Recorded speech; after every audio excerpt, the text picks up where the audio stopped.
Howdy, this is Jim Rutt, and this is The Jim Rutt Show.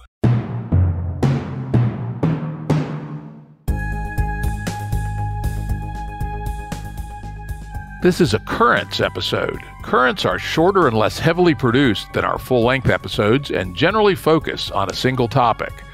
As always, links to books, articles, and organizations mentioned are available on the episode page at jimruttshow.com. That's jimruttshow.com. Today's guest is Steve Barbour. He's the founder of a very interesting little company, maybe it's not so little, called Upstream Data Inc. And they do something that I had no idea existed. Steve, why don't you tell us a little bit about your company?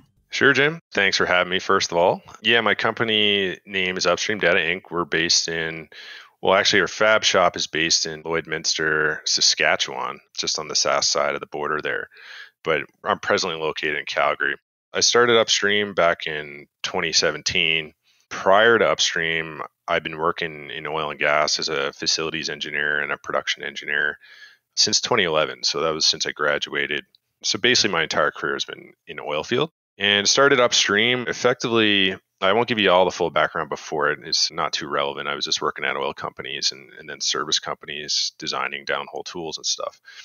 But in that period, actually, there was a period of time where I'd quit an oil company to pursue downhole tool design, which is something I'm very passionate about. I used to work a lot on pumps and production tools. And so in that period where I had quit the oil company to start sort of almost like a little design and licensing firm, I had started to learn about Bitcoin. So that was around the 2016 timeframe.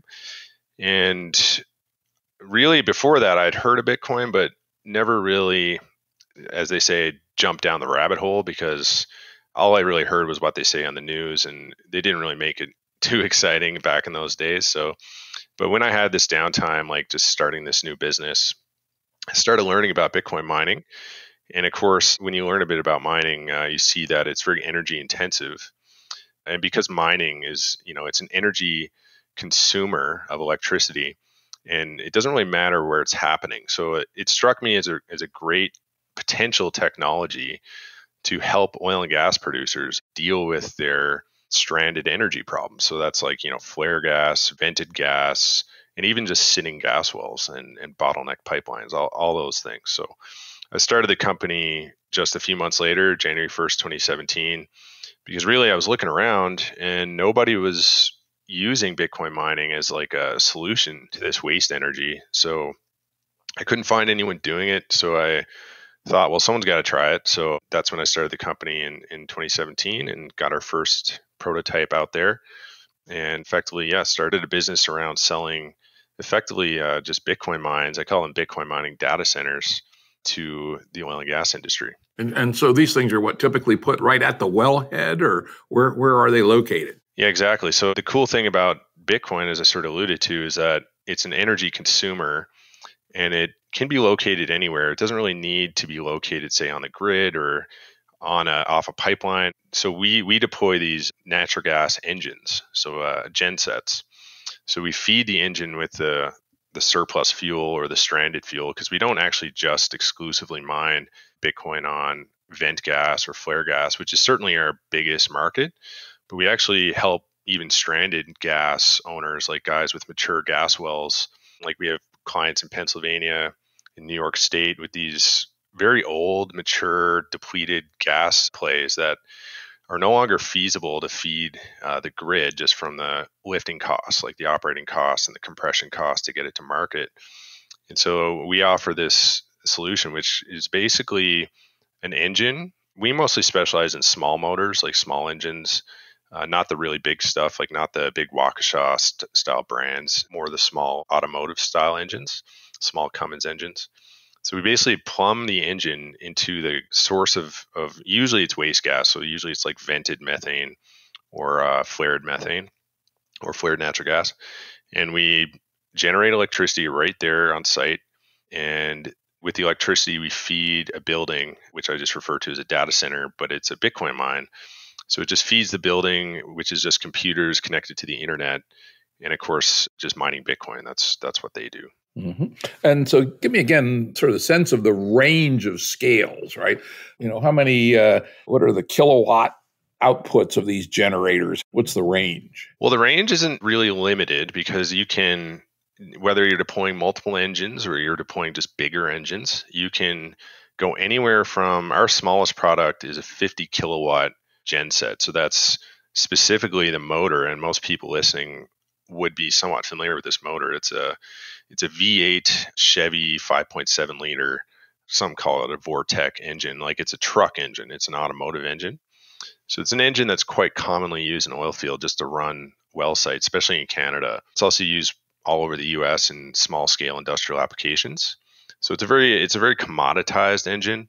And so that would be the smaller end. We could do smaller than that, but I find that this engine is, because of it's a commodity from the economic standpoint, like cost per kilowatt, it's a good bang for the buck. And then anywhere above that, so one of those little engines would consume at about 50 kilowatt, would consume up to about 400 to 500 cubic meters of gas a day. So in other terms, that's about 15 to 18,000 cubic feet. So usually, this engine's actually a really good choice for these upstream oil wells, which have associated gas, solution gas coming off tanks or just coming off the casing of the oil well. It's a good solution where today a lot of these producers like producing small scale, like we're not talking like big frac pads, we're talking like just smaller conventional oil wells. They can't do anything with this gas, so they end up just venting it to atmosphere in a lot of cases. And of course, the drive behind the venting stuff is with additional, increasing emissions regulations. These small engines are perfect fit to scale really to any vent volume. So it's one of the only, I would say, commercially scalable. It has its own limitations, but it's one of the few commercially scalable solutions for this small scale vent problem. And just for our audience, who are, I guarantee hardly any of them know anything about the oil business, an oil well oftentimes will also bring some natural gas up, which if it's not close to if the scale isn't right, if it's not close to a pipeline, et cetera, there's no really economically viable way to do anything with the gas. So they typically either vent it directly to the atmosphere, which is not so good from a greenhouse gases perspective, or they'll flare it and burn it off, essentially, and it's just a waste. And so the idea here is to take something that's a waste and turn it into something arguably, and we'll discuss this later, has economic value, which is mining a Bitcoin. Is that essentially it at the highest level? Yeah, absolutely. That's right. So, I mean, we can call it associated gas. So pretty much every upstream oil well will have some amount of gas coming out of solution. So, and it's sort of different with different pools, like different formation characteristics. But like my background, for example, like my entire career has been in the Canadian heavy oil industry. So just by nature of how this oil is produced, when I say heavy oil, like we mean it's physically, the density is higher than, let's say, lighter oils. And it's also viscosity is very thick, and it actually produces a lot of sand because it's in an unconsolidated sand formation. So instead of, let's say, like today, everyone hears about fracking and stuff. Fracking is in a very consolidated, very tight sand formation. So you have to basically pump hydraulic fluid and crack effectively the sandstone to get access to the oil. Whereas in this heavy oil, like to contrast it, this heavy oil industry, you don't need to do any of that. It's more conventional production techniques, just like putting a pump down hole and pumping to surface. Like there's no fracking. But because it produces so much sand on surface, like when you pump the oil to the surface of the oil well, you cannot pump it down pipelines and have networks of pipelines everywhere. And because you don't have pipelines, you don't have you haven't trenched a pipeline, so you're not going to have gas lines either. In most cases, I mean, obviously it depends on the facility, but in most cases, you're not going to have pipelines. And so when the gas comes up with the oil, which it does on practically every single oil well on the planet, it's coming out of solution as the oil loses pressure as it goes from downhole pressures to uphole pressures. Then you have this associated gas that's released out of solution, almost like opening a can of Coke, right? You shake a can of Coke, as soon as you open it up, all the gas comes out and it foams up. It's actually the same thing with oil. Oil actually gets foamy as well. And so, yeah, you got to deal with that gas. So traditionally, before Bitcoin mining was an option, because we're not the only company now doing this.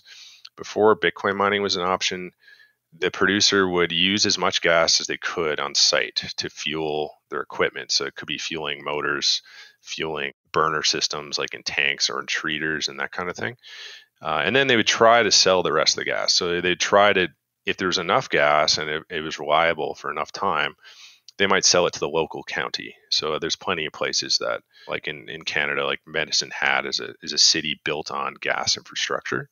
Most counties in Alberta that have oil production are often fed by these upstream wells. But when you cannot feasibly, like if a project payout doesn't make any sense to install a pipeline because maybe the gas volumes are very low, then that's where we come in. Like our Bitcoin mining stuff, it doesn't need trench pipelines, and it's all portable. So whatever they invest in our equipment, whether it's an engine, they might need an engine we build them, or they might have their own. Then we bring the data center, like the Bitcoin mine, to the equation, and so all the capital put into this equipment is now portable, and it's not sunk like you would have a sunk cost in a pipeline. So for that regard, it's extremely cost effective, and it's beneficial where they can just move these things around as needed. Yeah, that makes a lot of sense. Yeah, certainly there's going to be some situations where there's no other economic use for it. And then just for my own curiosity, do they just vent the natural gas, or do they flare it? Do they burn it as it comes out the well if they don't have any other use for it? Yeah, every jurisdiction is a little different. So there's certain, let's say in the States, and I'm not as familiar with some of the regulations in the States as I am in Canada, but there are certain states where you have extremely strict regulations, such as Colorado and California. There's other states like Texas, Oklahoma, where the regulations aren't as strict. In Canada specifically, every single oil and gas facility, which is basically any individual location or oil well, you're allowed to vent. And venting, just so your audience is clear on what that means, it means this excess gas that's produced is just released to atmosphere, just out of a pipe. I actually have a little video on my website about it. Like if you look at the field report section, so it's certain vent volumes are allowed. So in, say, Alberta, where we're based, you're allowed to vent on every single oil well up to 500 cubic meters a day. So that's about 15,000 cubic feet a day of gas at standard conditions. That's allowed. So the regulators won't require you to do anything. You're allowed to do that. You just got to report it. Above that volume, you have to capture it or flare it.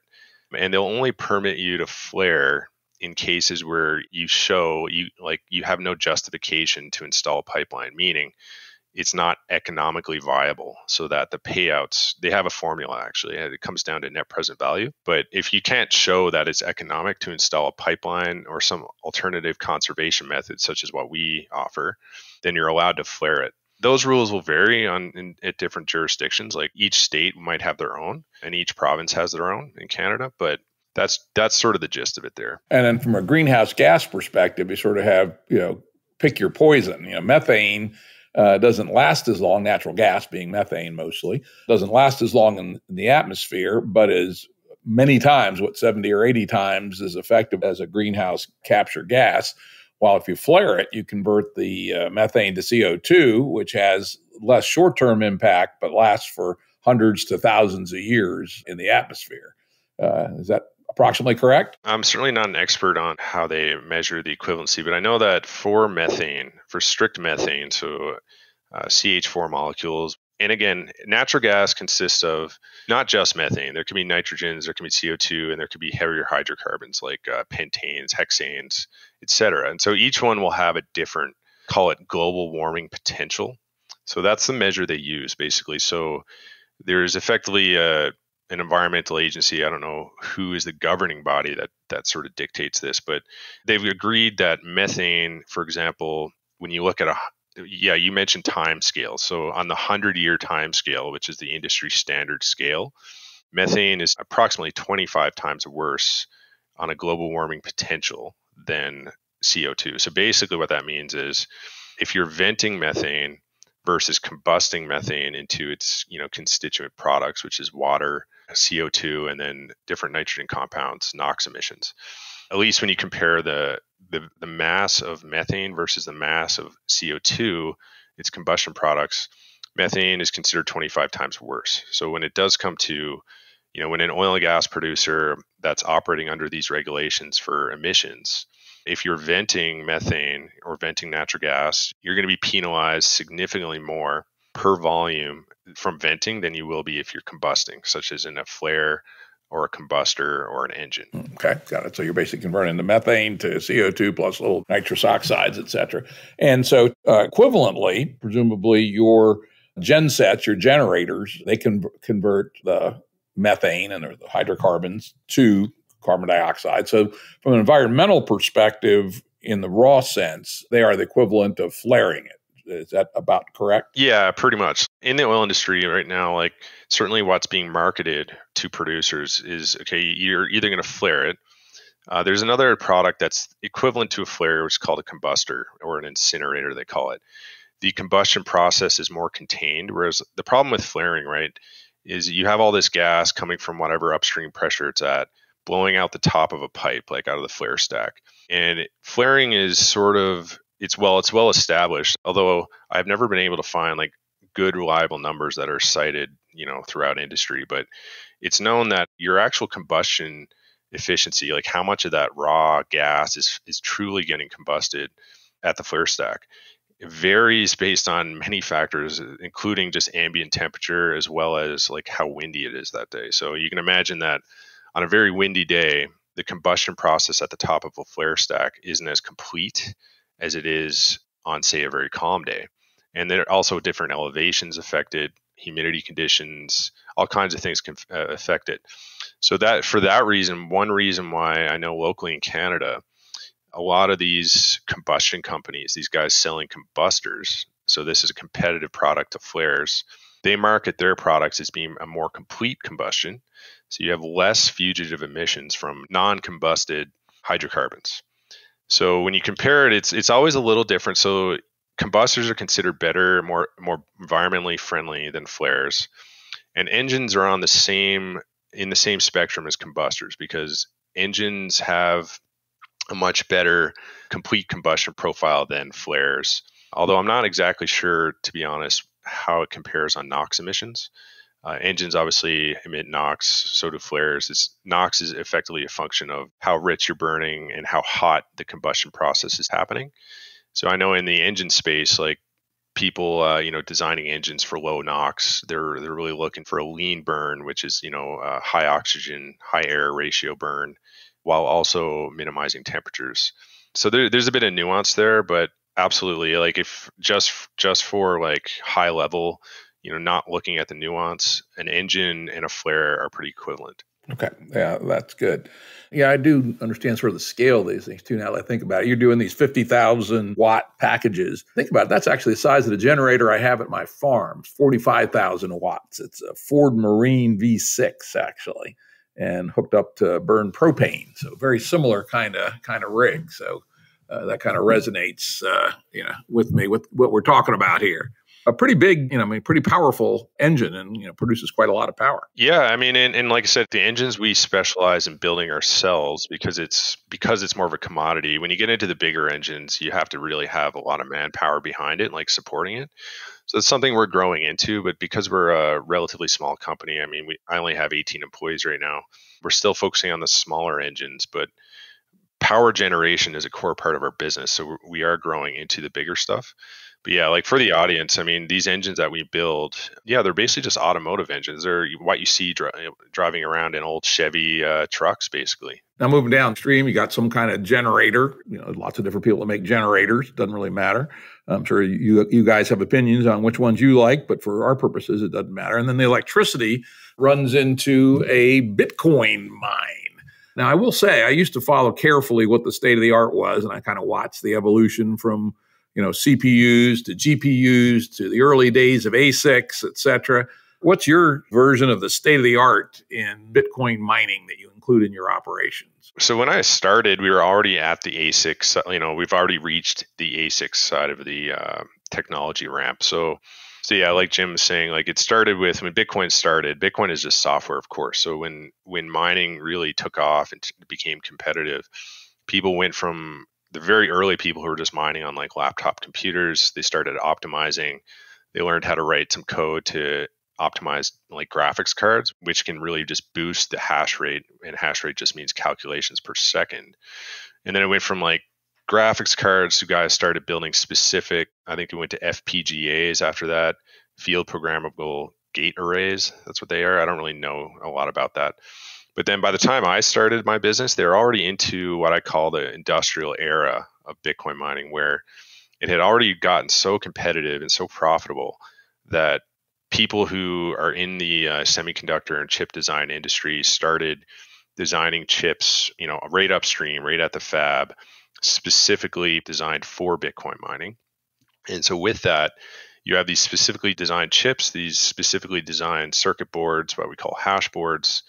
They all generate a lot of heat because they're effectively computing at such high rates and power draw that there's a lot of heat being generated. So now, yeah, since like really, I would say around the 2014 timeframe is when the industrialization era sort of really began in earnest. And that's when Bitmain and there's a few other companies, Avalon, Samsung builds some of the chips, TSMC fabs some of the chips. And that's when it really took off on the industrialization side of things. I mean, if you look at what we do, and we're effectively deploying these computers in as power dense configurations as possible. We're trying to consume as much natural gas as we can for a given footprint, because that's what it's all about. We're trying to deal with this energy. Yeah, we wouldn't be able to do what we're doing now, say in the early days of Bitcoin, because in the early days of Bitcoin mining, all they were doing, like we were just saying, is like computer chips and stuff, and the power draw just wasn't there. So really, certainly in the mainstream media, Bitcoin has gotten a lot of heat over the years for its environmental footprint. But there's certain aspects to it, like what we're doing, where you wouldn't even be able to do it without the industrialization and the high intensity energy consumption. Yep, interesting. Now, again, it's not directly relative to your story, but just sort of for general interest. Are the ASICs continuing to get better and better, or are they essentially plateaued, and is that technology fairly stable at this point? It's becoming more stable. It's still, I think we're probably at the point where we're around 15 to 20% efficiency improvement every year on average, maybe a little higher, but it went from like doubling, tripling, or quadrupling efficiency, meaning like how many calculations you can get per watt hour of energy consumed. So sort of we look at that, like sort of the metric in the space is watts per terahash. So how much energy per calculation is being used.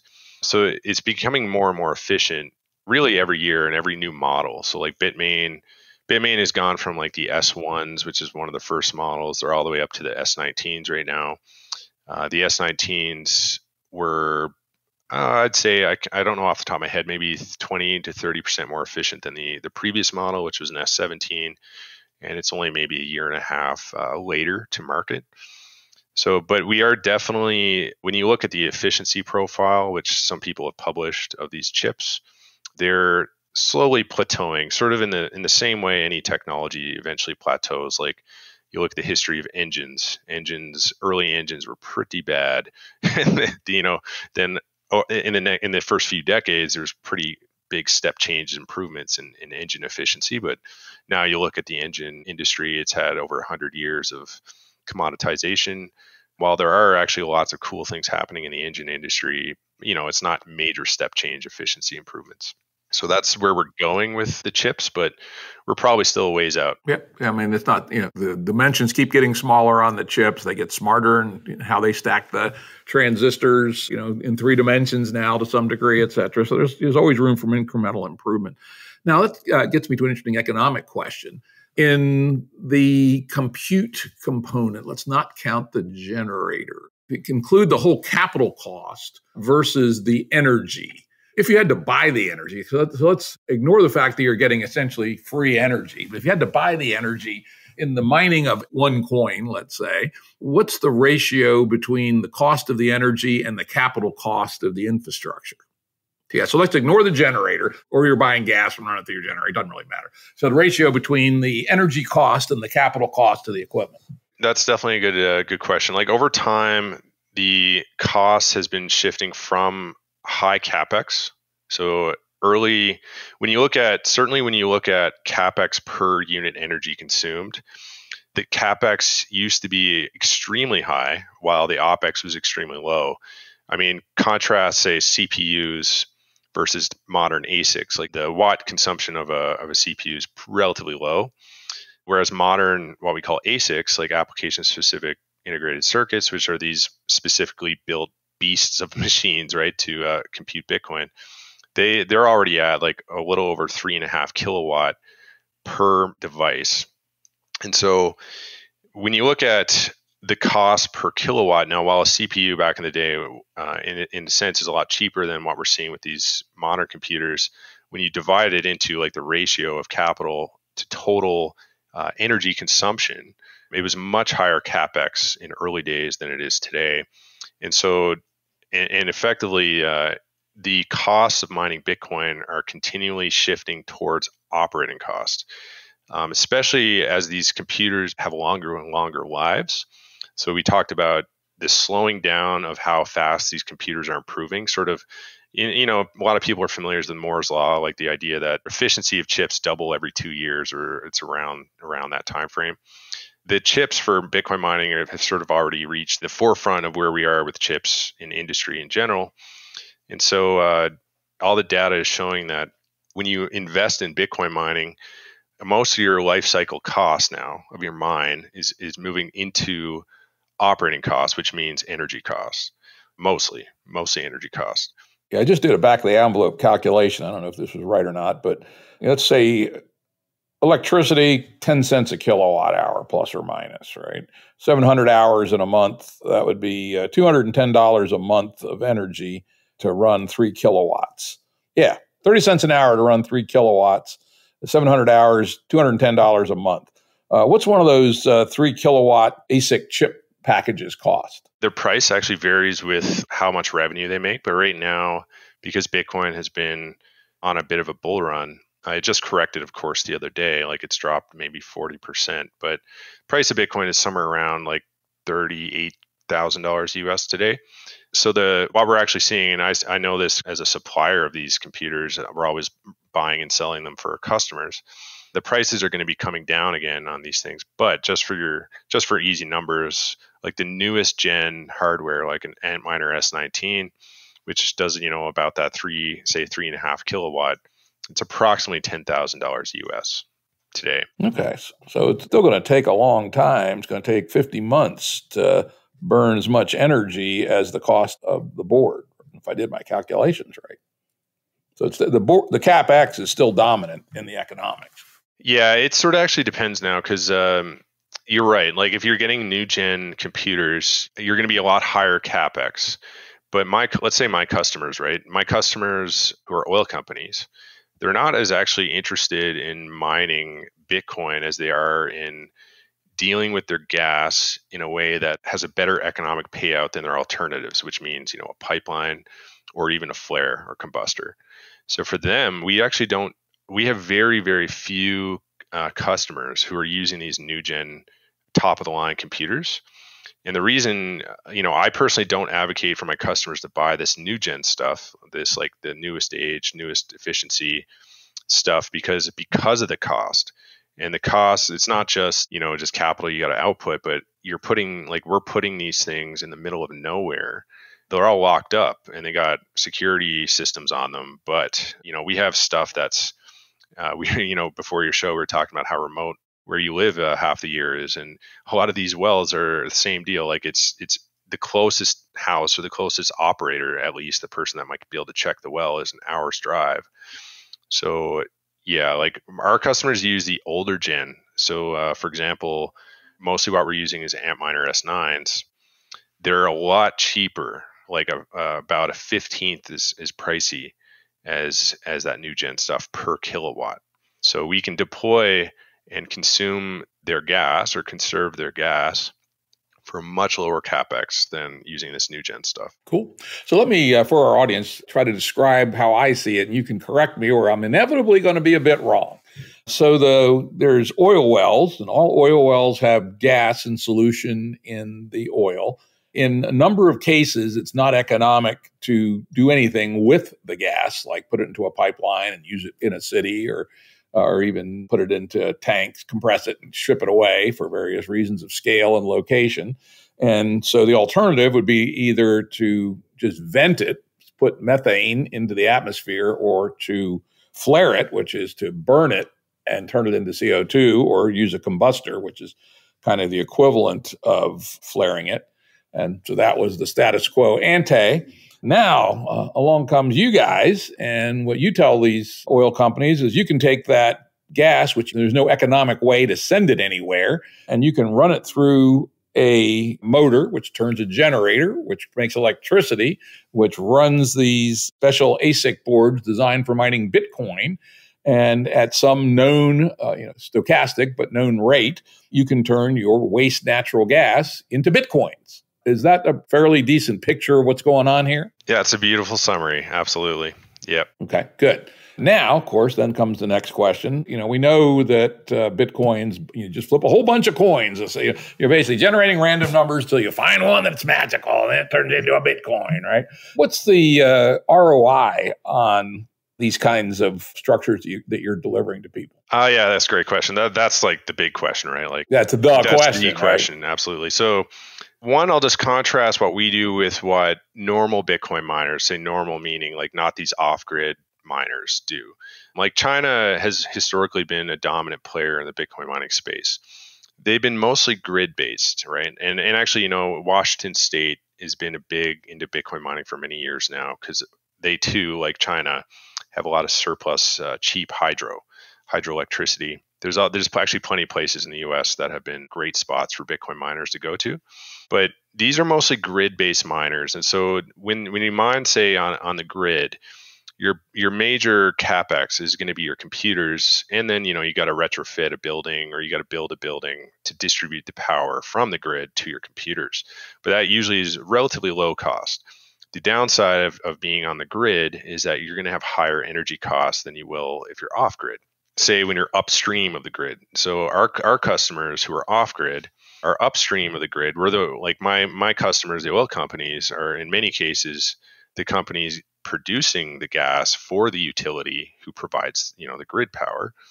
But for us, like our products, when you look at if I quoted, say you're an oil company and I quoted you on one of our small units, like something to trial, you're going to see a payout range from between 1 to 2 years, probably about a year and a half, depending on the day because of the way Bitcoin fluctuates. But you're going to see a payout around that 1.5 years, strictly on what you have to output in capital to us and what you'll mine in Bitcoin.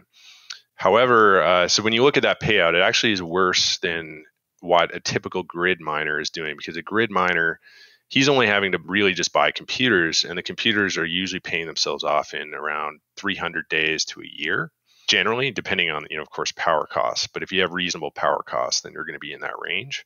So the big difference, though, I've had a lot of people call me over the years confused as to how our business model works, because the payouts and the capex is a lot higher than, say, a grid miner.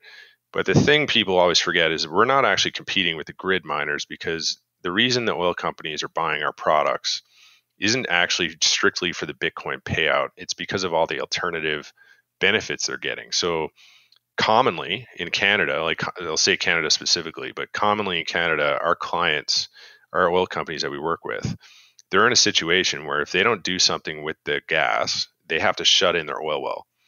And in many cases, just based on how regulations work, it can take a lot of time and a lot of money to get a permit for something like a flare. So when they come to us and we can actually just either they buy the equipment or maybe they work with us on a lease or some other form of financing, we'll bring the equipment to their site, deal with all the problems without the regulatory headaches. So they're not just benefiting from the revenue that they're earning on Bitcoin, but they're actually incremental. They might be making incremental oil than what they otherwise would have. And that's what ends up justifying their projects. It's not strictly just the Bitcoin mining. But even so, in an industrial context, a 1.5 year payback on capital investment is fucking remarkable, right? Certainly in utilities look at 10-year, 12-year paybacks on their investments in generating capacity and things of that sort. So 1.5 ain't bad, though. Of course, it's probably not as simple as that, because as the difficulty ratio rises, that payout tail starts to go down in the future, I would expect. Though I suppose that's a function of what happens to the price of Bitcoin as well. Yeah. When you start integrating like the future difficulty profile, like I'm saying a payout of between that, say 1.5 years and 2 years. That's sort of integrating that, because if difficulty goes up and revenue goes down, well, the computer pricing actually always also goes down. So, purchasing at that time, you're actually lower capex. This is just what we're seeing historically, but it's also not accounting for Bitcoin appreciation. So if you're actually those payouts are based on if customers are selling their Bitcoin the day they get it. Yeah, which is what you should do. Yeah, well, a lot of our customers. It's what you should do if you're not going to want to be a speculator, if you're essentially just an industrial producer. There's no reason to combine those two businesses. If it doesn't make sense from selling it the day you mine it, then you probably shouldn't mine it. Might as well just buy it from somebody else, right? Yeah, you're right. You're right, because most of our customers, so they do sell their coins. It's not daily; it's monthly. Just because it'd be an accounting nightmare to do it daily. So we actually buy their Bitcoins off them monthly. A lot of our customers just do that with us because we just make it easy for them, so they don't have to. Because again, we're talking oil companies, so they don't want to have to sign up to an exchange and figure it all out themselves. So we just do it for them. But you're right. Like most of these guys, especially these blue collar oil guys that aren't investing in this to speculate on Bitcoin, they're selling it pretty frequently. Now that being said, actually, we have plenty of customers who are the smaller oil companies, more mom and pop guys that aren't selling their Bitcoin. They're holding on to it because they're investing in it not just as a solution for their facility, but as they think it's a good long-term investment. Because there are certain aspects of mining Bitcoin that are attractive to people as opposed to buying it as well, including the fact that it's non-KYC, like nobody knows you have it. Yeah, that's interesting. It's a good way to do tax avoidance. Yeah. I assume the bigger oil companies are not playing that game. No. I mean, like, I know of many people in the, like, just in my circle, like in the oil industry, who even went out and retrofitted their own building, like, paid an electrician, just made a Bitcoin mine. Some of these guys, yeah, I mean, they're just seeing it as an additional revenue stream, and what they end up doing on the tax side, like, I have no idea. But they're not like the big oil companies. The big oil companies, they're all completely transparent with it. They want full clarity on what's being earned and what's being reported and how the tax works. But it is true, like Jim, like the Bitcoin itself is it is a great vehicle for generating wealth, sort of under the table, like out of view. And that is actually what drives a lot of the call it the value the market puts in Bitcoin. Yeah, I sometimes, I'm somewhat of a skeptic of Bitcoin. I mean, I read Satoshi's paper 2 months after it came out, and I slapped myself in the head and say, "God damn it, that's a brilliant idea. Why didn't I have that idea?" Because it's not that hard. I mean, to actually implement a Bitcoin-style blockchain is not rocket science, but it was a brilliant idea, the way he pulled it all together. But when I really look at Bitcoin, it doesn't have that many real use cases. In fact, I like to joke a little bit that the only really optimal case for Bitcoin is for collecting ransoms. Like the recent, it's almost perfect for that, right? Like the recent ransomware attack on the Colonial Pipeline. It's one of the very few things that Bitcoin is the best answer for. And yet we've kind of got caught up in the psychology that Bitcoin is the thing, right? And as long as that collective hallucination holds, the valuation will continue to go up. But frankly, I'm surprised that people are surprised at the recent volatility, because it's essentially a pure collective hallucination, and kind of mathematical grounds ought to have essentially infinite volatility, both up and down. So if you want to play the Bitcoin game, you ought to be ready for some volatility, because there ain't no guarantees in that land. Because unlike a nation state security, people don't really know this, the nation state currency is also a collective hallucination, as we know. But there is a major pump driving nation state currencies, which is not true for Bitcoin. And that is that taxes are payable in nation state currencies. And if you start running the flow diagrams of currency flows in major economies, a big component of the currency in play actually flows through the taxation process. So that provides a pressure gradient, which produces the flow, which allows national currencies to be useful for transactions. None of that's true for Bitcoin. It's all pure collective hallucination around speculation. So That's really, really, really important to consider when you're playing the Bitcoin game. And that's somewhat unlike some of the other coins, like Ethereum, for instance. Most of its value is in the fact that it has the smart contract scripting language associated with it. And so there's a whole lot of cool things you can do on the Ethereum blockchain that you can't do on Bitcoin. And that's, Ethereum's what we would call a second gen coin. And then we have some third generation coins like Cardano is the one I'm most familiar with, which is much more efficient than Ethereum. Ethereum has gotten to the point where it's ridiculously expensive to do a transaction, $5 to $10 per transaction, which is fine to do a big one like a business deal or buy real estate or something, but you're not going to go to the store and buy a six-pack of your favorite IPA with Ethereum with a $10 or $5 transaction cost each time you do a transaction. So anyway, these things are, for the longer term, very important to think about with respect to these crypto-based currencies. But in the short term, they look like they might be fun. Who the hell knows, right? And as long as you're selling the coin every month and the CapEx cost relative to the coins coming out have a 1.5, 2 year payback. And if you're a big oil company, your cost of capital is relatively low. Why wouldn't you do it? It seems like a pretty brilliant business model. Yeah. I mean, there's a lot to unpack there. I think it's totally fine what you said because, the value inherently is subjective. So, a lot of people look at Bitcoin, and just speaking specifically of Bitcoin, because obviously we could talk about the altcoins, as we say, like Ethereum and Cardano and et cetera. But everyone has a different, values it differently. And I never really tried it when I talk to a lot of newbies, like most oil and gas companies, for example, when we're doing pitches. They're pretty new to this, right? Like they're actually more and more when I go do a pitch, when we're allowed to see people, right? Or I'm even doing it digitally, like in a Zoom session or whatnot. More and more, there's engineers at the table there that know quite a bit about cryptocurrency now, whereas a few years ago it wasn't the case. But when people ask me and people comment on it's a shared hallucination, I don't disagree with that at all because, like you said, so is fiat money, so is like the U.S. dollar. But I guess you contrasted it with that there are certain pressures that continue to support the value of these things. But I think one thing people need to remember is that fiat money, like say the U.S. dollar, it's not like it's a new tech. Like it's been around now. It's obviously changed form. Prior to 1971, it was backed by gold. You could redeem your fiat in gold. And then, even central banking and how the dollar was even issued changed back in the early 20th century. But even before that, like gold being the basis of money has been the truth for quite a long time. And so when you compare something new like Bitcoin and its volatility to anything we're used to, like fiat money, government money, it's not exactly fair because the government money has a long, long history and a precedent on the market. So that's partially why it is so stable and so liquid.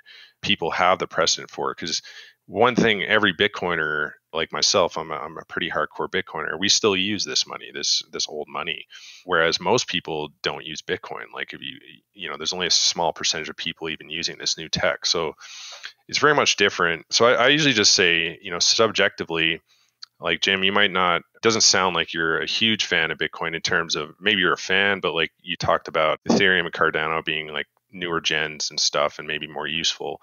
And I think that's fair. Like because that's a personal thing, like you find it more useful. I personally, when people ask me, is Bitcoin like, when they talk about these things, like what people in the media say, like it's going to be obsolete, it's going to be banned, whatnot. There's so many different, what we call FUD or arguments against Bitcoin. But for me, like it's the reason I continue to invest in it, aside from the fact that obviously I have a bias with my company, which is building these Bitcoin rigs. One thing Bitcoin has that none of these other coins have, like these other, call it second gen or altcoins, is it has this predictability. Bitcoin has a culture of not changing anything for political reasons. And that's the big difference between Bitcoin and say Ethereum. I'll just contrast it with Ethereum, which is, call it a competitor of Bitcoin or call it new gen Bitcoin, whatever you want. Ethereum has a precedent of constantly changing its structure, like its software, based on political pressure. And I actually wrote a pretty long piece a year or two ago on what Bitcoin's all about. And really, it's meant to be competitive to state issued money, that is top down issued currency, where Bitcoin is a very much bottom up currency. And I invest in Bitcoin personally, and I value it personally because of its predictable aspects. The fact that I know that no charismatic politician or leader is going to just sprout out of nowhere and manipulate its monetary basis, such as like its supply cap, how much is issued. The community has shown resilience against, and there's many such cases showing this, of where the Bitcoin community has resisted what I'll refer to as political attack. And you can contrast that with, say, central banking, who like these guys, you look at central banking interest rates, the lending rate, the prime rates for banks, it's flip flopping every other year. It's like, because they're trying to adjust it. I'm sure it's with best intent to accommodate market conditions, but they're so bad at predicting market conditions that they're having to adjust interest rates all the time, and how much money they're printing, because they really don't know what they're doing. And there's that unpredictability of central banking. That's what drives people to Bitcoin. That's the whole point. Yeah, I think I like that point. And I'll actually amplify a little bit, why Bitcoin is more resistant to politics than these other projects. One is that it's the simplest, right? Things like Ethereum and Cardano and Ocean Protocol, which I've been involved with a little bit, and the Singularity Net AGI token, they have rather complicated semantics. And sometimes those semantics aren't quite right, or they allow themselves to be subject to certain kinds of unanticipated hacks, and then they have to have some political response. One of the coins that I know about had to do a fork, basically, to undo a hack, and those kinds of things are, as you say, not allowed on Bitcoin. And they're much less necessary because Bitcoin is very, very simple. I mean, Bitcoin was designed to basically emulate gold. I would kind of dispute a little bit that Bitcoin is equivalent of money. I mean, it's really more the equivalent of gold. And we're now seeing with distributed finance some very interesting things emerging where Bitcoin is underlying other kinds of things, which makes a lot of sense because Bitcoin itself is kind of awkward to use to buy anything. But it's not bad to use for bulk moves of fairly, substantial $10,000 or up amounts of capital in and out of various financial instruments through distributed finance. So I think that's going to be quite interesting for the future of Bitcoin. Yeah. So that's the good news on Bitcoin. Yeah, absolutely. I mean, there's many ways to layer stuff on top of Bitcoin.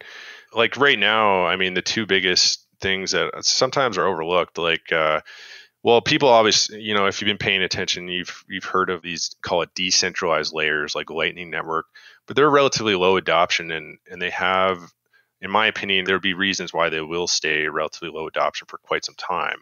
But there's other, call it more trusted layers, like custodial layers, such as just online exchanges. Like there are certain exchanges you can buy and sell Bitcoin, use these like stable coins. You're never really pulling your Bitcoin off the exchange, so you're trusting the custodian.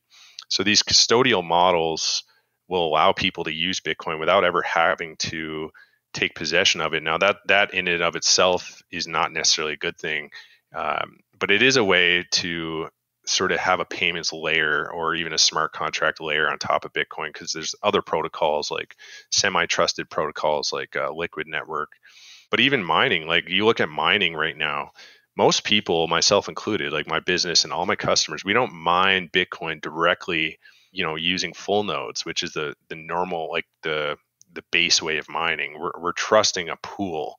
We're trusting a mining pool, which is sort of acting like, well, is a custodian and is similar to like an online exchange in that we don't actually own the Bitcoin until they send us the Bitcoin. But by trusting that custodian, it gets rid of all the volatility of when a miner will actually find a block and be rewarded Bitcoin. So it's always a lot of nuance when comparing. And unfortunately, like when you see what we call certain FUD about Bitcoin on certainly on the mainstream, they're not really addressing this nuance, because Bitcoin, you're right, you're not going to go use Bitcoin for a small payment just because the network fee to move Bitcoin is relatively high. But for the most part, that's not really what I think most of the market is interested in Bitcoin for.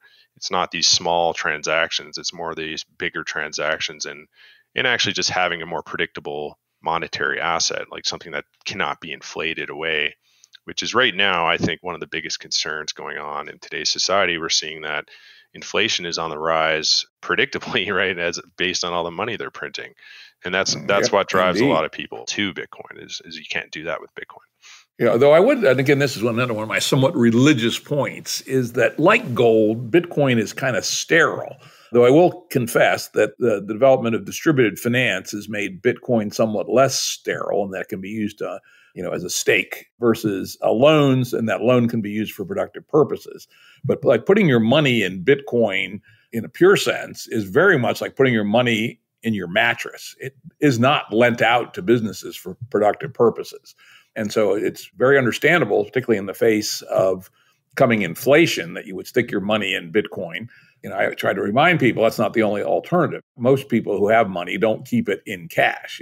They invest it in productive assets. So if you owned an apartment building, you own an oil well, you own farmland, those are assets that will keep their value even across inflation. In fact, may actually outperform other asset classes that are more exposed to fluctuations in interest rates, et cetera. So realize that things like Bitcoin or gold are somewhat antisocial in that they are not contributing our savings. Our savings are essentially work we have done which we did not consume. It's really quite simple. That's what your savings are. And so if you put your savings into, let's say, starting a company or lending it to somebody who's starting a company, or buy stock in an early stage company, or building a house for resale, you're actually creating value with what you did not consume. But if you park it in Bitcoin or gold, nothing is happening. It's sterile. It's been pulled out of the productive economy. So I think that is, even though it may make sense in the individual case, when everybody does it, it may have some unfortunate side effects for the unfolding of our society. Yeah, it's hard for me to comment on that. I mean, I think that Bitcoin just gives people a choice to save as an alternative saving vehicle. Now, I never think that offering more choice will end up being a detriment to society, though there have been people that have speculated that, because Bitcoin is effectively a deflationary asset, meaning like over time, there's actually less and less Bitcoin available on the market, and that's because it's capped and then people lose their Bitcoins and stuff, so it's effectively deflationary.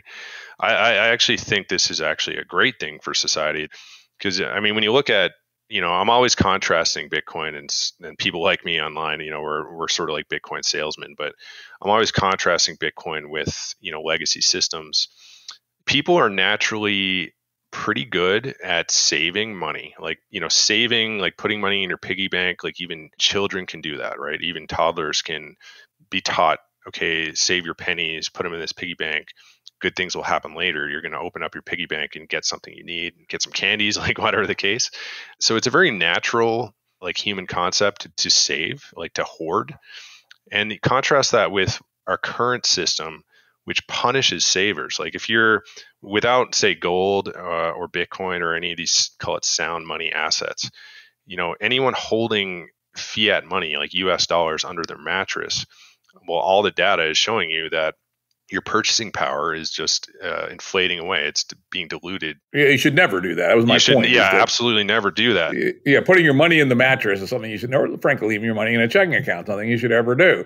But I point out the alternative, which is to take that money and invest it into productive assets, which are not subject to inflation. In fact, will actually outperform financial assets, generally speaking. Yeah. So the point I wanted to make on that, like the problem, while you're absolutely right, and that's what I do as well. Like with the Bitcoin, my company earns, we as strategic points reinvest it in more equipment and to expand our business.